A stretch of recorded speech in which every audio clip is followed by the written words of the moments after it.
सोचिए अगर एक दिन पूरे शहर को खाली करा दिया जाए क्योंकि जमीन के नीचे एक ऐसा बॉम्ब मिला है जो किसी भी पल फट सकता है। हजारों लोग अपनी जान बचाकर भाग रहे हों, पुलिस सड़कों को बंद कर चुकी हो, आर्मी के सबसे बड़े बॉम्ब एक्सपर्ट मौके पर पहुंच चुके हों, लेकिन किसी को यह अंदाजा भी न हो कि असली खतरा बम नहीं बल्कि करोड़ों डॉलर्स की एक ऐसी रॉबरी है जो उसी समय उनके सामने हो रही है। और सबसे हैरान करने वाली बात यह है कि इस रॉबरी में चुराए जाने वाले हैं लाखों नहीं बल्कि लगभग 30 मिलियन डॉलर्स के ऐसे हीरे जिनका कोई रिकॉर्ड नहीं है। दूसरी तरफ बैंक के अंदर करोड़ों का कैश भरा पड़ा है और कुछ लोग शहर में फैले डर और अफरा तफरी का फायदा उठाकर चुपचाप उसे समेट रहे हैं। लेकिन कहानी यहीं खत्म नहीं होती। जैसे जैसे राज खुलते हैं वैसे वैसे पता चलता है कि जिस बॉम्ब को सभी असली समझ रहे हैं उसके पीछे भी एक खतरनाक साजिश छिपी हुई है। हर नया खुलासा पिछले खुलासे से ज्यादा चौंकाने वाला है। आखिर कौन है ये लोग जो पूरे शहर को बेवकूफ बनाकर करोड़ों डॉलर लेकर गायब होने वाले हैं? क्या बॉम्ब सच में फटेगा? असली हीरे किसके पास जाएंगे और कौन आखिरी समय में सबसे बड़ा धोखा देगा? यकीन मानिए इस कहानी का आखिरी ट्विस्ट जानने के बाद आप कुछ सेकंड तक स्क्रीन से नजर नहीं हटा पाएंगे। कहानी की शुरुआत में कुछ मजदूर एक कंस्ट्रक्शन साइट पर खुदाई का काम कर रहे होते हैं। तभी अचानक उनकी मशीन जमीन के नीचे दबे हुए एक बहुत बड़े बॉम्ब से टकरा जाती है। ये देखकर सभी लोग घबरा जाते हैं। सबसे डराने वाली बात ये थी कि ये बम किसी भी समय फट सकता था और उसके धमाके से आसपास का पूरा इलाका तबाह हो सकता था। इंसिडेंट साइट से ली गई तस्वीरें तुरंत आर्मी के बॉम्ब डिफ्यूजल करने वाले एक्सपर्ट ट्रांटर को भेजी जाती हैं। जैसे ही ट्रांटर उन तस्वीरों को देखते हैं वह हालात की गंभीरता समझ जाता है। बिना समय गंवाए वह अपने साथियों को आदेश देते हैं कि 800 मीटर के दायरे में सुरक्षा घेरा बनाया जाए और साथ ही आसपास रहने वाले सभी लोगों को तुरंत वहां से निकाला जाए। अलग अलग डिपार्टमेंट्स के अच्छे तालमेल की वजह से पूरा इलाका बहुत जल्दी बंद कर दिया जाता है। पुलिस सड़कों पर तैनात हो जाती है और लोगों को सुरक्षित स्थानों पर भेजा जाने लगता है। कुछ ही समय में पूरा क्षेत्र लगभग खाली हो जाता है। लेकिन इसी बीच एक अपार्टमेंट की एक खास जगह पर कुछ ऐसा हो रहा होता है जो बाकी हालात से बिल्कुल अलग था। उस कमरे की खिड़कियां और दरवाजे पूरी तरह बंद थे। पर्दे भी कसकर लगाए गए थे ताकि अंदर क्या चल रहा है ये किसी को दिखाई ना दे सके। कमरे के अंदर मौजूद कुछ ताकतवर आदमी आर्मी के ऑर्डर्स को पूरी तरह नजरअंदाज कर रहे होते हैं, जबकि बाकी सभी लोग अपनी जान बचाने के लिए वहां से जा रहे होते हैं। लेकिन ये लोग अपनी जगह छोड़ने के लिए बिल्कुल तैयार नहीं दिखाई देते। ऐसा लगता है जैसे उन्हें बाहर मौजूद खतरे की कोई परवाह ही नहीं है। उनका यह अजीब व्यवहार पास में रहने वाले रहीम का ध्यान खींच लेता है। उसे यह सब काफी सस्पिशियस लगता है। हालांकि उस समय उसके पास ज्यादा सोचने का समय नहीं होता क्योंकि उसके लिए सबसे जरूरी काम अपने परिवार को सुरक्षित जगह पहुंचाना था। इसलिए रहीम जल्दी से अपने परिवार को लेकर वहां से निकल जाता है। कुछ समय बाद ट्रेंटर अपनी टीम के साथ तेजी से इंसिडेंट साइट पर पहुंचते हैं। वहां पहुंचकर वह कंस्ट्रक्शन वर्क के इंचार्ज से मिलते हैं और पूरी स्थिति के बारे में जानकारी लेते हैं। जब ट्रेंटर को जरूरी जानकारी मिल जाती है तो वह तुरंत बॉम्ब को डिफ्यूज करने का प्लान बनाने लगते हैं। जांच के दौरान उन्हें पता चलता है कि यह बॉम्ब आकार में उसी बम जैसा है जिसे 2 साल पहले एक्सेटर में डिस्ट्रॉय किया गया था। सभी लोग मिलकर सबसे सुरक्षित उपाय पर चर्चा कर रहे होते हैं। तभी इमरजेंसी प्लानिंग डिपार्टमेंट का एक ऑफिसर दौड़ता हुआ वहां पहुंचता है। वह सबको याद दिलाता है कि कंस्ट्रक्शन साइट के ठीक नीचे 400 किलोवोल्ट की मेन बिजली लाइन गुजर रही है। इसका मतलब यह था कि बॉम्ब को डिफ्यूज करने से पहले पूरे इलाके की बिजली बंद करनी पड़ेगी। अगर किसी कारण से धमाका हुआ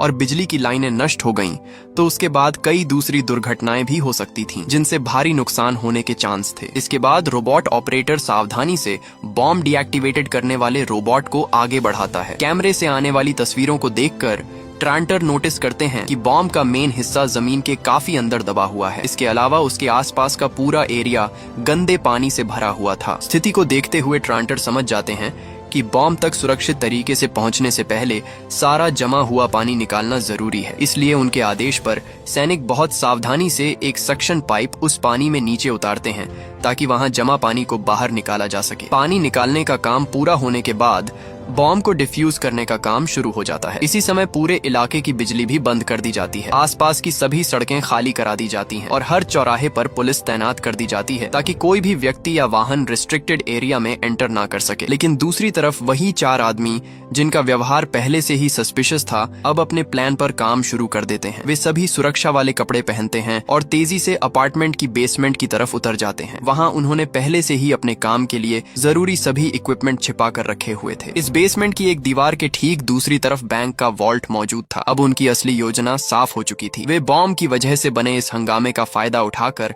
बैंक का सारा पैसा लूटना चाहते थे। इसीलिए समय बर्बाद किए बिना वे अपने काम में लग जाते हैं। चारों लोग अपने अपने काम बहुत साफ तरीके से बांट लेते हैं। उनमें से एक आदमी बाहर सड़क पर जाकर निगरानी रखने वाला कैमरा भी लगा देता है। इसके बाद वह एक जनरेटर चालू करता है, जिसे पहले से ही एक डस्टबिन के अंदर छिपाकर रखा गया था। ये जनरेटर उनके सभी डिवाइसेस को लगातार बिजली देने वाला था। जैसे ही जनरेटर चालू होता है, बाकी 3 लोग एंगल ग्राइंडर निकालकर दीवार काटना शुरू कर देते हैं। कुछ देर बाद वे बड़े हथौड़ों का इस्तेमाल करने लगते हैं। वे पूरी ताकत से लगातार दीवार पर वार करते हैं। केवल कुछ ही मिनटों में वे बाहरी ईंटों की दीवार को तोड़ने में सफल हो जाते हैं। इस समय तक पुलिस को उनके बारे में कोई जानकारी नहीं होती। दिलचस्प बात यह थी कि बैंक का अलार्म सिस्टम लगातार बज रहा था। बैंक के एक कर्मचारी ने सुझाव भी दिया कि इसकी जांच की जानी चाहिए, लेकिन इलाके की घेराबंदी में लगे पुलिस अधिकारी ने इस चेतावनी को ज्यादा इम्पोर्टेंस नहीं दी और उसे नजरअंदाज कर दिया। उधर चोरों ने बाहरी दीवार हटाने के बाद उसके पीछे मौजूद मजबूत कंक्रीट की परत तक पहुंच बना ली थी। अब वे एक और ड्रिल मशीन लेकर आते हैं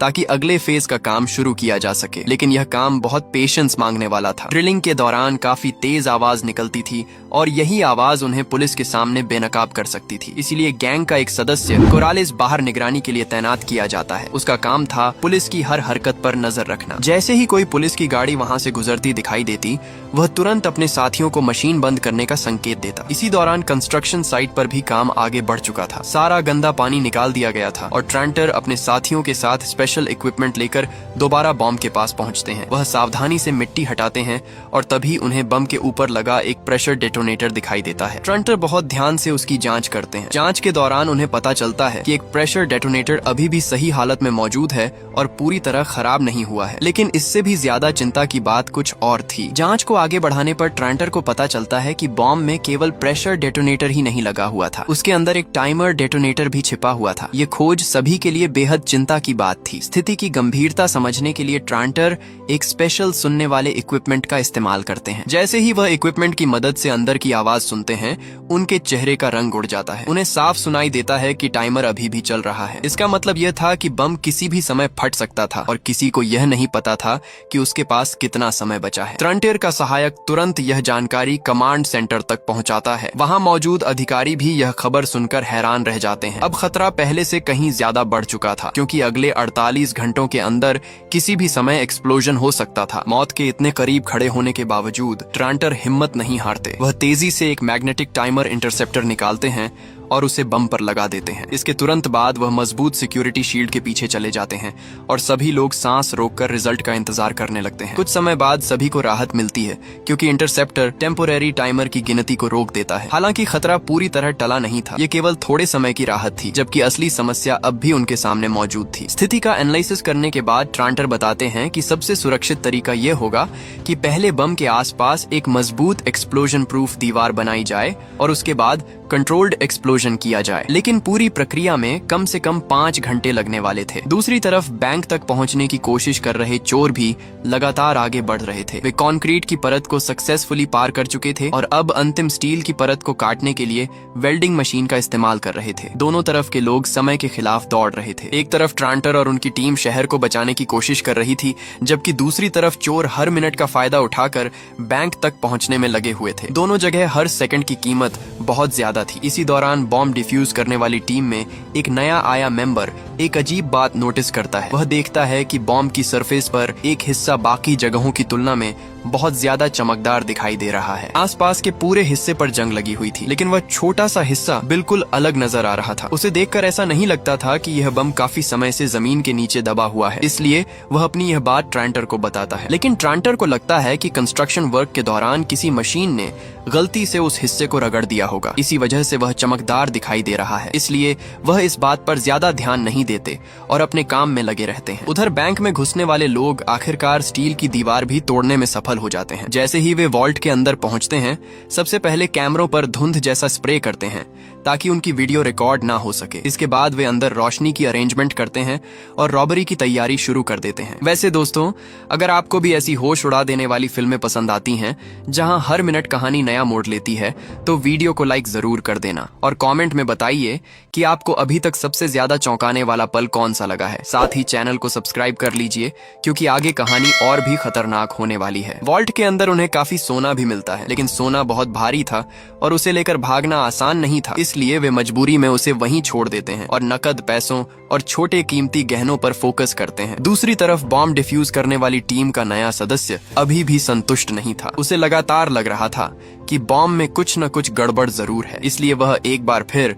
ट्रांटर को बुलाकर उस चमकदार हिस्से को ध्यान से देखने के लिए कहता है। लेकिन जैसे ही दोनों दोबारा बम की जांच करने लगते हैं, तभी एक चौंकाने वाली घटना होती है। जो टाइमर पहले रुक चुका था वह अचानक फिर से चलना शुरू हो जाता है। यह देखकर वहां मौजूद सभी लोगों के चेहरे पर चिंता साफ दिखाई देने लगती है। इस नई समस्या की वजह से एक्सप्लोजन प्रूफ दीवार बनाने का काम बीच में ही रोकना पड़ जाता है। अब उनके पास समय बहुत कम बचा था। हालात को देखते हुए ट्रांटर एक बेहद जोखिम भरी योजना बनाने का फैसला करते हैं। उनकी योजना थी कि बम के डेटोनेटर में सावधानी से ड्रिल करके एक स्पेशल फ्लूइड्स अंदर डाला जाए। अगर यह लिक्विड सही जगह पहुंच जाता तो अंदर की मैकेनिकल सिस्टम जाम हो जाती और बम डिफ्यूज हो सकता था। अब यह उनके लिए आखिरी ऑप्शन बची थी। जैसे ही ट्रांटर और उनकी टीम इस खतरनाक प्रोसेस की तैयारी शुरू करती है, उसी समय पुलिस को भी कुछ अनयूजुअल दिखाई देता है। पूरे इलाके की बिजली पहले ही काटी जा चुकी थी और हर रास्ता बंद था। फिर भी निगरानी कर रहे ड्रोन को दो अलग अलग हीट सोर्सेज दिखाई देते हैं। पहला सोर्स तो कंस्ट्रक्शन साइट पर मौजूद बॉम्ब डिफ्यूज करने वाली टीम थी, लेकिन दूसरा सोर्स कौन था ये किसी को समझ नहीं आता। ये जानकारी मिलते ही कमांडर ग्रीनफील्ड बेचैन हो उठती हैं। उन्हें डर था कि कहीं कोई नागरिक अभी भी रिस्ट्रिक्टेड एरिया के अंदर फंसा न हो। अगर ऐसे समय में विस्फोट हो जाता तो बड़ी संख्या में लोगों की जान जा सकती थी, इसलिए वह तुरंत बॉम्ब डिफ्यूज करने की प्रक्रिया को रोकने का आदेश देती है। उधर बैंक के अंदर मौजूद चारों चोर पूरी तेजी से काम कर रहे थे। वे एक एक करके सभी सिक्योरिटी लॉकर्स खोल रहे थे और उनमें मौजूद कीमती सामान अपने बैग में भर रहे थे। उनके चेहरे पर साफ दिखाई दे रहा था कि वे इस मौके का पूरा फायदा उठाना चाहते थे। इसी दौरान कोरालिस भी अंदर पहुंच जाता है। वह सीधे वॉल्ट के एक कोने में रखी एक खास अलमारी की तरफ बढ़ता है। बाकी लोगों से अलग उसका ध्यान किसी विशेष चीज पर पड़ता है। वह सावधानी से अलमारी खोलता है और उसके अंदर रखा एक ऑब्जेक्ट निकालकर अपने पास रख लेता है। गैंग का लीडर यह सब देखता है लेकिन हैरान नहीं होता। वह केवल इशारा करके कोरालिस को वह सामान बाकी लूट के साथ रखने के लिए कहता है। कुछ समय बाद कमांडर ग्रीनफील्ड द्वारा भेजे गए पुलिस अधिकारी अपार्टमेंट की तरफ पहुंच जाते हैं। कोरालिस बाहर से यह सब देख लेता है। जैसे ही उसे पता चलता है कि पुलिस इमारत की तलाशी लेने वाली है, वह तुरंत अपने साथियों को चेतावनी देता है। वह सभी को जल्दी काम खत्म करके निकलने के लिए कहता है, लेकिन तभी एक अनएक्सपेक्टेड घटना हो जाती है। इमारत से बाहर निकलते समय कोरालिस की मुलाकात अचानक एक पुलिस अधिकारी से हो जाती है। पुलिस अधिकारी उसे रुकने और जांच के लिए तैयार रहने का इशारा करता है, लेकिन कोरालिस बिना एक पल गंवाए मुड़ता है और पूरी ताकत से भागना शुरू कर देता है। उसका यह व्यवहार पुलिस को तुरंत शक में डाल देता है। उधर अंदर मौजूद बाकी चोर भी बाहर के शोर को सुन लेते हैं। वे समझ जाते हैं कि अब उनके पास ज्यादा समय नहीं बचा है, इसलिए पूरा गैंग तुरंत पीछे हटने की तैयारी शुरू कर देता है। और तभी अगले ही पल कुछ ऐसा होता है जिसकी किसी ने कल्पना भी नहीं की थी।